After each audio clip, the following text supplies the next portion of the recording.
गौतम बुद्ध नगर के गांव रामपुर बांगर में भारतीय किसान यूनियन कृषक शक्ति द्वारा बैठक का आयोजन किया गया, जिसकी अध्यक्षता संगठन के राष्ट्रीय सलाहकार निरंजन गौड़ एवं संचालन जिला अध्यक्ष हरिओम सिंह द्वारा किया गया। बैठक में संगठन विस्तार करते हुए गांव निवासी धर्मेंद्र कुमार मैनेजर को राष्ट्रीय संयोजक, शिक्षक प्रकोष्ठ मुकेश भाटी को प्रदेश प्रवक्ता एवं कर्मवीर को जिला सचिव गौतम बुद्ध नगर नियुक्त किया गया। इस दौरान राष्ट्रीय अध्यक्ष अमन ठाकुर ने किसानों को संबोधित करते हुए कहा कि गौतम बुद्ध नगर में किसानों से संबंधित समस्याओं को लेकर हम लगातार आंदोलन में है। 10 प्लॉट 2013 के कृषि कानून को लागू करने एवं यमुना विकास प्राधिकरण के अंतर्गत आने वाले यमुना एक्सप्रेसवे का बकाया 64.7 मुआवजा, स्थानीय नौजवानों के रोजगार आदि निम्न समस्याओं की लड़ाई को हम मजबूती से लड़ रहे हैं। आने वाले समय में कृषक शक्ति एक बहुत बड़े आंदोलन की शुरुआत गौतम बुद्ध नगर में करेगी और ये लड़ाई अब की बार आर पार की होगी और बहुत जल्द इसकी घोषणा की जाएगी। अमन ठाकुर ने बताया कि बहुत सारे लोग अन्य संगठनों को छोड़कर कृषक शक्ति संगठन में अपनी आस्था व्यक्त कर रहे हैं। लगातार संगठन का परिवार बढ़ रहा है। इसी कड़ी में आज भी बहुत सारे लोगों ने संगठन की सदस्यता ग्रहण की। जिला अध्यक्ष हरिओम सिंह ने कहा कि क्षेत्रीय किसानों की समस्याओं को लेकर बहुत जल्द हम एक बड़े आंदोलन की तरफ जा रहे हैं। सभी क्षेत्रवासियों से अपील है कि अपनी समस्याओं के लिए संगठन के कंधे को मजबूत करें और अपनी लड़ाई को आत्मनिर्भर बनकर मजबूती से लड़े। संगठन पूरी ईमानदारी के साथ आपकी आवाज को मजबूती से बुलंद करेगा। बैठक में मुख्य रूप से राष्ट्रीय संरक्षक HP सिंह छौकर, राष्ट्रीय मुख्य सचिव विजयपाल गौड़, राष्ट्रीय सचिव बंटी भाटी, राष्ट्रीय सचिव युवा Rajiv Sharma, advocate Ekansh Soni, Keshav Agarwal, Pramod Bhati, Ashok Bhati, Virendra master, Kiranpal Pradhan, Mukesh Bhati, Vivek Bhati, Yogesh dealer, Sonu Bhati, Ajay Kumar, Jaipal master, Ajit master, Devendra master, IK Sharma, Sohan Singh, Jagpal Singh, Deepak Bhati, Phaleda, Pawan Bhati सहित सैकड़ों लोग उपस्थित रहे। समाचार बेधड़क के लिए गौतम बुद्ध नगर से UP state head Omveer Singh की खास रिपोर्ट।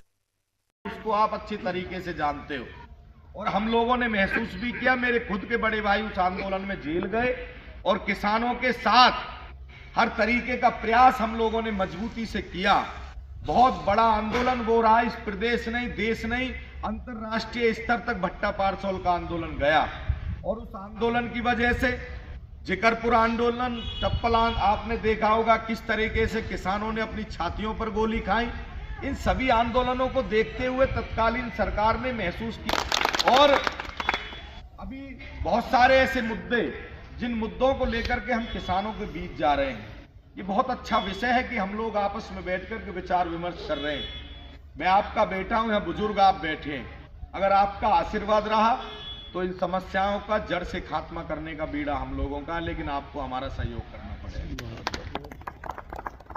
उस 25 नवंबर के आंदोलन में मैं खुद जेल गया, बहुत सारे किसान जेल गए और जेल के आने के बाद भी हमारी प्रक्रिया उसी तरीके से मुख्य सचिव से बात हुई, प्रमुख सचिव से बात हुई और हम चाहते हैं कि हम एक बार उस प्रदेश के मुखिया के टेबल पर इन समस्याओं को रखें।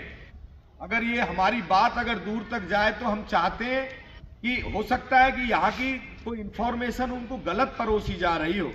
प्रदेश का मुखिया जो कि किसान हितैषी अपने आप को इस प्रदेश में सरकार कहती है और उन्होंने कहा भी, उन्होंने एक प्रोग्राम में कहा था कि गोरखपुर से सस्ती जमीन आखिर नोएडा की क्यों ली जा रही है।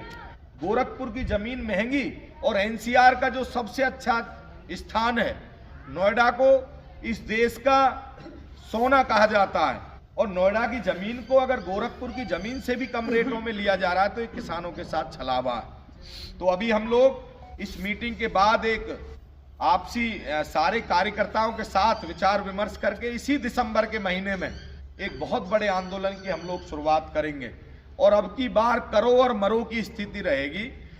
अगर यमुना एक्सप्रेसवे का 64.7% वो नहीं बांटते, 2013 का कानून नहीं लागू करते, तो हम जब तक नहीं उठेंगे जब तक इन समस्याओं का खात्मा नहीं हो जाता। एक बार पुनः आप लोगों को बधाई और शुभकामनाएं।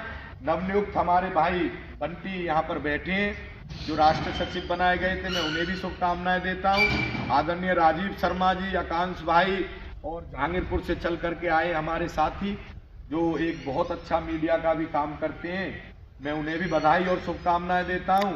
सारे लोग आप आए, आप लोगों ने हमेशा कृषक शक्ति परिवार को मजबूत किया है और आगे भी मैं आशा और उम्मीद करता हूं कि आप लोग इसी तरीके से अपने परिवार को मजबूत करें। आज जो साथी अपने संगठन में सदस्यता ग्रहण करेंगे मैं उनको भी बधाई देता हूं और ये आशा करता हूं कि इस संगठन विस्तार की कड़ी को, किसानों की आवाज को बुलंद करने की कड़ी को आप बहुत दूर तक पहुंचाने का काम करेंगे। बहुत बहुत धन्यवाद। जय जवान जय किसान। अध्यक्ष अमन ठाकुर जी, मेरे बुजुर्गण, मेरे भाई, मेरे चाचा, सभी को नमस्कार। मैं राजीव शर्मा एडवोकेट, राष्ट्रीय अध्यक्ष जी ने मुझे एक छोटा सा पद दिया है राष्ट्रीय सचिव युवा मोर्चा से, जिससे मैं गरिमा को बनाए रखते हुए यूनियन में अपना समय प्रदान करूंगा।